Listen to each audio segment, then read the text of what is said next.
Recettes de livres, cachets de la télévision, les dons, le business d'Éric Zemmour.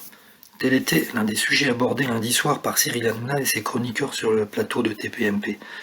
L'occasion pour Hanouna de donner les chiffres vertigineux des revenus générés ces dernières années par Zemmour, qui, on le sait, va se présenter à l'Elysée très certainement.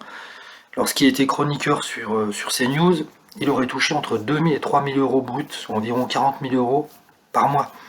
Sur Paris Première, c'était 14 000 euros.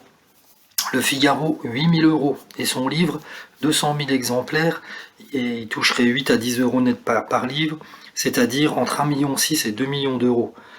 Pour son ancien best-seller, le Suicide français, il a touché 2 700 000 euros. Voilà, Hanouna a détaillé tout ça.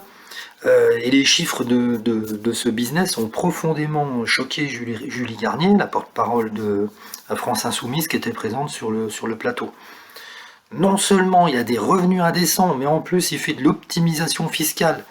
Et c'est ça aussi qui derrière est dégueulasse, a-t-elle lancé, en rappelant que cette pratique était malgré tout légale. Il s'arrange pour payer le moins d'impôts possible.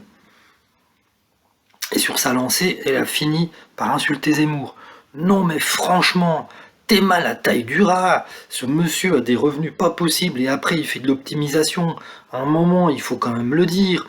Avant, on avait le banquier Macron. Maintenant, on essaye de nous vendre l'optimisateur fiscal Zemmour. Ça va, ça suffit.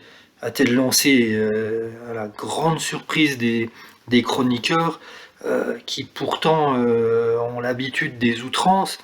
Mais c'est vrai que là, tout le monde a été quand même choqué par les paroles qui ont été prononcées à l'égard de Zemmour. Et oui, il gagne sa croûte, effectivement, il gagne bien sa croûte.